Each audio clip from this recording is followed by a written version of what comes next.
Bom, para todos ao vivo de volta, o nosso papo agora é sobre qualidade de vida na maior cidade do Brasil, né, Maria Amélia? Isso aí, Thalita, tá muito certo. Viver em São Paulo é um levantamento sobre a percepção que os paulistanos têm em relação às questões do dia a dia da cidade. Os dados eles são coletados pelo Ibope Inteligência e são avaliados pela Rede Nossa São Paulo. A gente vai dar alguns destaques desse último levantamento, olha só. De um ano para cá, a percepção do paulistano em relação à qualidade de vida mudou. O grau de satisfação foi de 6 para 6,3%. Ainda assim, muitos paulistanos deixariam a cidade se pudessem. A variação foi de 61 para 63% de um ano para o outro, oscilando dentro da margem e erro da pesquisa. O que não é pouco não, é quase 2 em cada 3. O paulistano avalia mal o serviço de saúde, negativo para 56%, avalia mal a educação, com 51%, e entre as instituições, a Câmara Municipal é reprovada por 67% e a Prefeitura por 61%. Mas o que chama a atenção mesmo é a participação. 93% dos entrevistados nunca participaram de uma atividade na Câmara e 64% nem se lembram quem é o seu vereador, aquele que foi escolhido para cuidar da cidade em seu nome. Quem comenta esses números para a gente é o Américo Sampaio, gestor de projetos da Rede Nossa São Paulo, que está com a gente por Skype. Oi, Américo, tudo bom? Tudo bom, boa tarde e um ótimo ano, um ótimo 2019 para todos nós. Feliz 2019 para vocês também. Américo, essa sensação de bem-estar, ela parece ter muito a ver com a renda. Ter um salário melhor ajuda, né?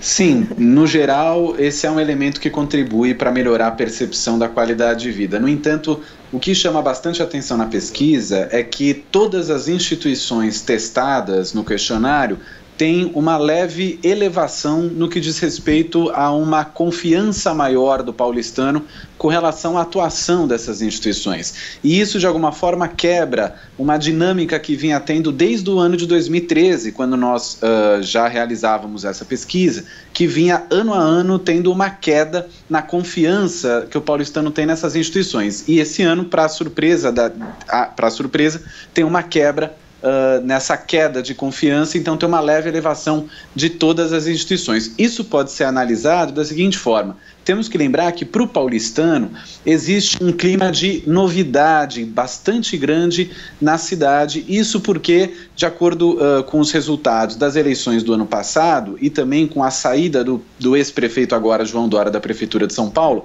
para o paulistano, o ano de 2019 se inicia com um presidente novo, com um governador novo e, na prática, com um prefeito novo. Ou seja, o paulistano está olhando para o cenário político e vendo que em todos os principais poderes executivos que tem a ver com a cidade, você tem um comandante novo, uma novidade. Então, esse clima de novidade, de alguma forma, reduz a criticidade do paulistano, e quando você tem uma redução da criticidade, automaticamente se elevam os níveis de confiança. Então, na verdade, esse clima de confiança está dando, vamos dizer, um fio de esperança para o paulistano, que está avaliando com menor criticidade as instituições. E o resultado disso, a pesquisa revela, é que tem uma elevação nos dados de confiança. Agora, Américo, oi, desculpa, Thalita, deixa eu fazer uma perguntinha, porque essa questão, Américo, é Maria Amélia que está falando, tá? Essa questão da confiança do paulistano com relação à nova prefeitura, novo governo federal e tudo isso, e tudo que a gente está vendo acontecendo no país, São Paulo cheio de coisas desmoronando, opiniões que são muito controversas com relação ao meio ambiente, tudo isso. Mesmo assim, o paulistano está otimista? A pesquisa aponta isso?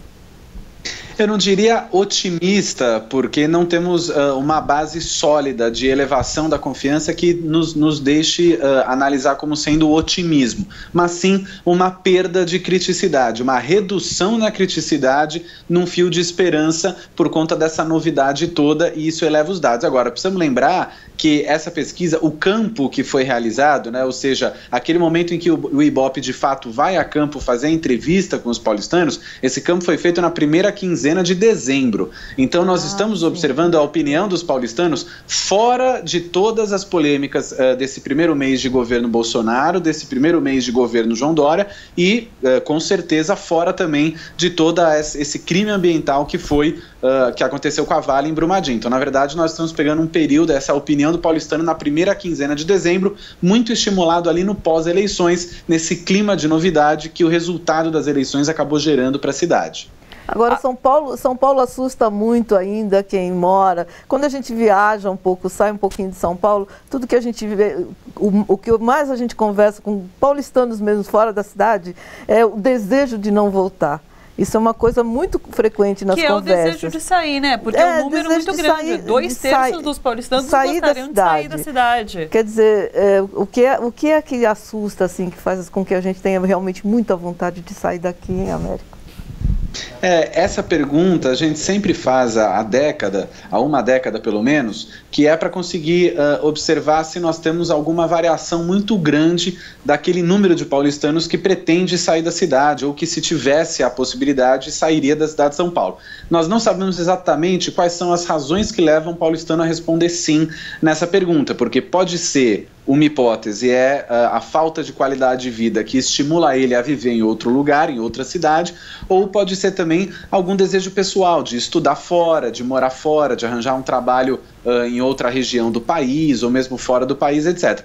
Então, o ponto principal é que, historicamente, essa pergunta, nós temos sempre aí uma média entre 50% a 60% dos paulistanos que avaliam que sairiam da cidade caso pudessem. Então, é uma média, vamos dizer, histórica, que se mantém mais ou menos sólida, mas teve, do ano passado para esse, teve uma pequena elevação, e aí nós podemos observar aí que um pouco mais de 6 em cada 10 paulistanos afirmam que sairiam da cidade se tivessem essa oportunidade. Eu acho que a questão não é nem tanto essa pergunta acho que compõe o conjunto da pesquisa, mas ela de alguma forma está em linha com os anos anteriores.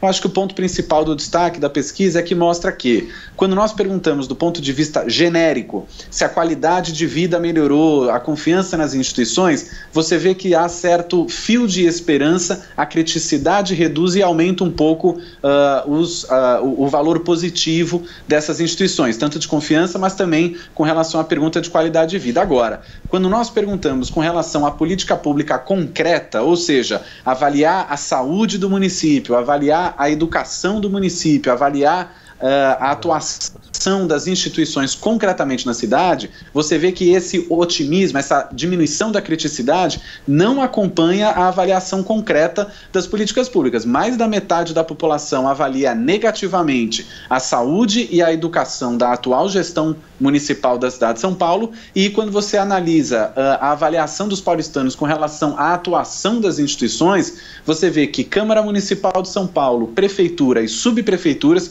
continuam sendo muito mal avaliadas do ponto de vista da sua atuação. Então, por mais que haja esse fio de esperança, nesse clima de novidade que hoje está na cidade de São Paulo, isso, de alguma forma, não consegue de alguma forma se espraiar para a avaliação das políticas públicas concretas. Tem esse dado ainda de que muita gente não participa, não se interessa pelas atividades na Câmara, não pressiona o vereador. Como construir uma cidade melhor se muita gente não se interessa por essa cidade, pela construção dessa cidade? Exato. Essa pergunta é muito interessante pelo seguinte: quando nós analisamos apenas a Câmara Municipal na pesquisa inteira, vocês vão observar que a instituição Câmara Municipal, ela está sempre nas piores posições, ou melhor, nas últimas posições, quando nós perguntamos para os entrevistados quais instituições que mais contribuem para melhorar a qualidade de vida do entrevistado. Quando nós perguntamos isso e listamos todas as instituições na pesquisa, a Câmara Municipal está sempre nas últimas posições, ou seja, o paulistano entende que a Câmara Municipal não contribui para melhorar a sua qualidade de vida. E se nós somarmos a essa visão da pesquisa o dado de que a avaliação da atuação da Câmara Municipal é a pior de todas as instituições, é extremamente baixa, e somado a isso, 2/3 da cidade não se lembram em quem votaram para vereador na última eleição, ou seja, há um completo distanciamento entre Câmara e sociedade, e isso é bastante grave para a nossa cidade. Américo, obrigada. A gente volta então com a rede na semana que vem. Obrigada pelos esclarecimentos. Até mais. Tchau, tchau. Tchau, tchau. Uma boa tarde. Até semana que vem. Vamos lá. A pesquisa não relaciona esse grande número de pessoas que deixaria a cidade a fenômenos climatológicos. Mas será que o clima de São Paulo influencia essa decisão? A gente sabe que a cidade é uma ilha de calor, né, gente? O que vocês acham, na opinião de vocês? Influencia? Viver na cidade é difícil por conta do clima. E a gente também não pode esquecer do que aconteceu há poucos anos, que foi a grande crise hídrica que a cidade sofreu e que está diretamente relacionada com fenômenos climáticos que tendem a se intensificar nos próximos anos. E não só em São Paulo, mas em grandes cidades no mundo inteiro. E existe sim uma influência, ela é sutil, às vezes ela é extrema, que nem nas ilhas de calor, onde você sente essa diferença de temperatura imensa. E isso, com certeza, motiva as pessoas a decidir se elas vão ficar ou não numa cidade, né? A gente tem migrações acontecendo no mundo inteiro por causa disso, né? No Brasil, a gente discute pouco, mas se você pensar em zonas rurais, de áreas desérticas, isso acontece, sempre aconteceu, e a tendência é que se intensifique cada vez mais. E o que fazer para melhorar a vida nessa cidade? Ter consciência, né? Acho que em primeiro lugar, né? Ter consciência, mas eu acho que também participar mais da Câmara Municipal, por exemplo. Né? Se a gente ocupar esses espaços, pautar políticas públicas urbanas para melhorar o transporte público, para descarbonizar a frota que está rodando na cidade, isso melhora com certeza ali, tanto o aspecto atmosférico, mas a humanização da cidade como um todo, né? Vamos falar um pouquinho sobre um documentário que foi lançado recentemente na Conferência do Clima da Organização das Nações Unidas, na Polônia, agora em dezembro. Nesse evento foi lançado esse documentário que chama O Amanhã é Hoje, que trata dos impactos das mudanças climáticas no Brasil. E esse documentário é uma iniciativa de organizações da sociedade civil, inclusive Engajamundo, e também do Instituto Alana, que é parceiro aqui do Bom Pra Todos. São histórias de brasileiros que tiveram suas vidas modificadas por conta das alterações do clima. A gente vai conferir alguns trechos desse doc no programa hoje. Para começar, o relato de uma pequena agricultora do sertão de Pernambuco que enfrentou 6 anos de seca. Vamos ver. Eu vim morar aqui no ano de 98, mas desde lá, a maior seca que eu vi aqui em São José do Egito, aqui em São Miguel, que é a minha comunidade, foi em 2012. Me marcou aquela seca. A gente via os animais sem a gente ter como alimentar e que ninguém queria os animais nem de graça. 2012 foi o castigo mesmo.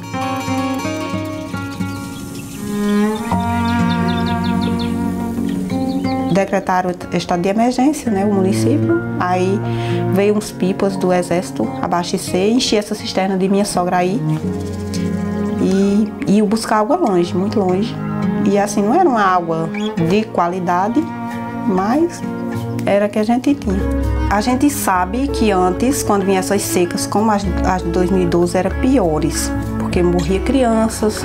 E a gente não teve isso com as famílias, porque todos ou recebiam Bolsa Família, ou estavam encobertos por Garantia Safra, que de qualquer maneira deu para comprar seu legume. Mas aí a gente não tinha um dinheiro sobrando para comprar ração. Eu lembro minha mãe chegando da emergência, até dolorido lembrar disso, porque eu era muito criança, mas eu lembro que ela trazia aquele feijão preto duro de cozinhar, era o que ela ganhava por estar trabalhando lá, e às vezes algum trocado, e a gente ficava esperando para mamar, assim, porque muitas vezes não tinha outra coisa. Esse é um dos relatos, né, do documentário. Tem vários relatos de brasileiros que são afetados por mudanças climáticas. E, de acordo com esse papo que a gente está tendo aqui, a tendência é que situações como essa se tornem cada vez mais drásticas. A seca, tem relatos também de enchentes, de desmoronamento, tudo causado por mudanças climáticas, né? Não é uma perspectiva otimista. Eu queria também fazer uma colocação muito importante que já é muito questionado, que nós estamos numa nova era, que é o antropoceno, né?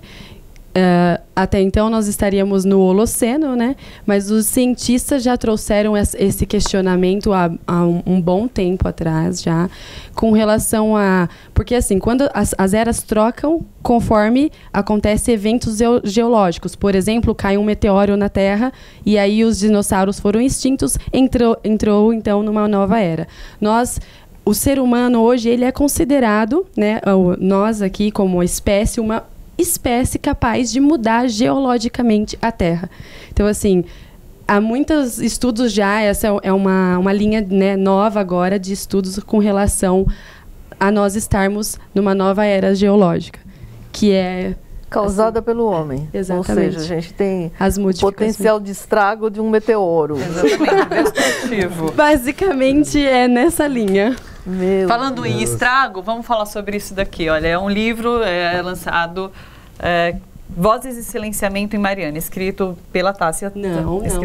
Escrito em 36, com 36 autores. Sim, e você faz parte. Isso, eu faço parte, eu sou uma das autoras do livro. Quem organizou foi a professora Graça Caldas, da Unicamp. Nós começamos a escrever esse livro em 2016, e aí só conseguimos, com muito fôlego e esforço, ser publicado em 2017. Fala um pouquinho sobre o que tem no livro, o que o livro traz. O livro, ele vai tratar sobre o desastre de Mariana. Esse título, ele é muito importante porque ainda na mídia aparece muitos comentaristas e jornalistas de todas as áreas coloca o crime de Mariana como um acidente. E não foi um acidente. Era perfeitamente evitável se outras tomadas de decisões tivessem sido feitas antes do ocorrido. Depois que ocorre, surgem vários questionamentos, né? São vários os desdobramentos. Mas, assim, o trabalho é um trabalho que foi gerado pela uma disciplina da pós-graduação na Unicamp, do LabJOR, é o Laboratório de Estudos Avançados em Jornalismo Científico. E assim, nós trazemos muitas abordagens nesse livro. Por exemplo, fomos um grupo de 4 alunos, eu e mais 3 pessoas, até Mariana. Então, a gente esteve em Mariana, entrevistamos prefeito, moradores atingidos. Além de, assim, pessoas que moram na cidade mesmo de Mariana, com relação ao impacto econômico que, além do impacto ambiental, social, cultural, são muitos os impactos e os desdobramentos que nós trazemos no livro aqui, que a gente apresenta de uma maneira bem assim ampla, né? Fora da mídia, né? Nós buscamos além do que estava só na mídia. Vocês fazem um acompanhamento aqui, inclusive, eu tentei mostrar, mas não consegui. Tem um acompanhamento do que foi publicado na mídia logo após a notícia, né, de que a barreira tinha rompido, né? E você falou sobre essa questão de ter sido, que era uma tragédia evitável. Qual a sua opinião sobre Brumadinho, que aconteceu agora? Vocês já têm um parecer sobre o que aconteceu? Diante desses estudos, a gente pode concluir que é completamente inaceitável o que aconteceu em Brumadinho. Completamente inaceitável. Aqui eu falo como bióloga, como pessoa, como, assim, profissional, como, assim... Tento me colocar no lugar das pessoas que estavam lá, porque não é fácil, assim. Depois que aconteceu o desastre em Mariana, esse crime, depois, assim, mesmo eu olhando na notícia, vendo na internet todas as publicações, eu tinha uma percepção de que era algo muito grande, mas eu só tomei real noção do impacto, dos problemas que isso gerou quando eu pisei meu pé lá, quando eu mesma fui entrevistar pessoas, quando eu mesma senti o drama real que aconteceu. Não precisaria ter morrido ninguém para ser um drama, porque o drama acontece ainda hoje, as pessoas sofrem muito, todo mundo já viu, em vários jornais já está mostrando que nada foi feito. Começou-se a fazer algo, mas agora nada de concreto, né? E as pessoas sofrem um drama social hoje, né? Cultural, elas perderam tudo, elas não têm nenhuma foto de recordação da família. Então, assim, além da morte, né, da vida humana, da vida animal, vegetal, nós temos um problema que se arrastará por muitos e muitos anos, além do ambiental, que nunca mais será mais o mesmo. Com relação a Brumadinho, como a Thalita fez a pergunta, Com certeza eu acredito, e pelo meu olhar, depois de desenvolver esse livro com esse conjunto de pessoas e formações, eu sou a única bióloga do livro, e depois da minha percepção em Mariana, seria evitável. Mas depois que você vê como que o problema é muito grande, muito mais profundo do que realmente se mostra, era muito esperado que isso acontecesse. E mais, se espera que aconteça mais se nada for feito logo, agora, para hoje, para muito já. Vou falar um pouquinho de música para respirar. Mas eu quero lembrar uma coisa. Oi. Juliana, o Mauro Ferreira, o jornalista, ele diz que o seu disco mais recente, O Açoite, remete àqueles tempos sombrios de anos 60 e anos 70. E, ao mesmo tempo, a gente está vivendo também tempos sombrios e que faz o seu disco absolutamente atual. Eu queria que você falasse um pouquinho sobre ele. Nossa, eu me emocionei um pouco com o que ela falou. Tá aqui até o disco, se vocês depois quiserem mostrar. O disco, ele, como eu tinha falado, ele parte dessa percepção minha de que existe uma tensão seminal, assim, na constituição nossa como país e como povo, né? E ele tenta tratar um pouco dos vários aspectos dessa tensão, né? Então, do que é urbano, do que é rural, desse conflito que a gente vive dentro da cidade, você estava falando agora, né? Como que as pessoas lidam com a vida delas num lugar que não é delas, enfim, essa vontade sempre de estar em outro lugar, uma saudade de que a gente não perde nunca, né? E acho que do ponto de vista da sonoridade, o João Paulo trabalhou muito numa referência mesmo dos anos 70, dos anos 80, como sonoridade. Ele é um disco que tem um acompanhamento instrumental grande, é uma banda que toca o disco inteiro. A gente faz essa formação reduzida para poder, né, viajar e para vir em outros lugares, mas e ele tem uma sonoridade muito forte, muito intensa. Acho que é a isso um pouco que o Mauro se refere, por isso que talvez ele lembre um pouco isso. O repertório é feito de regravações, né, como essa que a gente fez do Tião Carreiro. A gente vai fazer agora uma música do Tom Zé, mas também tem uma parte do disco que é de músicas inéditas, de gente da minha geração, tem música minha também. E acho que é muito ruim que a gente tenha que passar de novo pelas mesmas coisas. É um pouco essa percepção que eu tenho, assim, porque a gente é um país...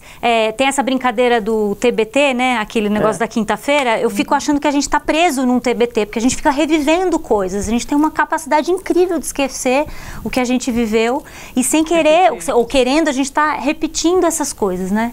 Então, assim, o cenário político atual, a Câmara que a gente tem hoje, é tudo uma coisa que parece nos aprisionar a um passado que a gente mal conhece, no fim das contas, né? Eu não acho que isso seja por acaso. Eu acho que isso tem um fundo programático. Eu acho que a ditadura militar foi muito eficiente em desmantelar os processos educativos mais profundos do Brasil. Acho que a gente foi uma ruptura muito profunda. Eu acho que a gente teve alguns anos de uma tentativa e uma real possibilidade de respiro do ponto de vista político-social, em que se voltou a olhar para essas pessoas. A gente tem, a reboque do mundo inteiro, um retorno das forças mais conservadoras que é absolutamente desastrosa em todos os aspectos, nos aspectos políticos, sociais, nos aspectos culturais, e a gente precisa estar firme, valente, corajoso e teimoso para não deixar que as coisas mais horríveis se repitam.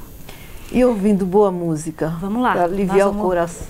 Nós vamos cantar Tom Zé agora. É uma música de 73, do disco Correio da Estação do Brás, chama Carta. É uma música que fala da saudade.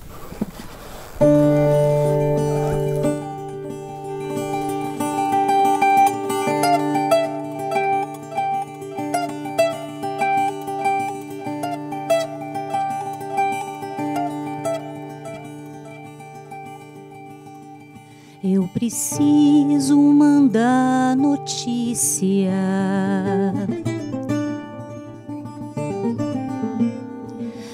pro coração do meu amor me cozinhar,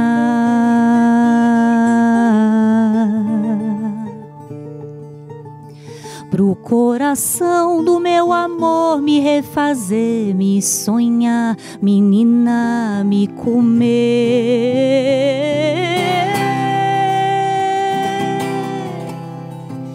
Me cozinhar como um peru bem gordo, me cozinhar que nem a num tesoura, um bezerro santo, uma nota triste.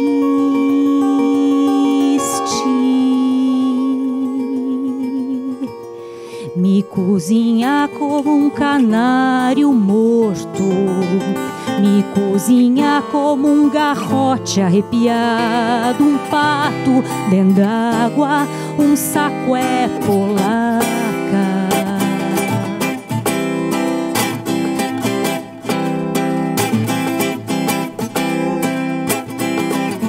Eu escrevo minha carta num papel decente. Quem se sente com saudade não economiza, nem aguisa, nem dor, nem sofrimento, que dirá papel. E o anel do pensamento vale um tesouro. É besouro renitente, cuja serventia já batia na gaiola e no envelope, e no golpe da distância. Andei 200 léguas, minha égua esquivava o peito, me doía quando ia na lembrança, vinha na saudade. Eu preciso mandar notícia. Ai, ai.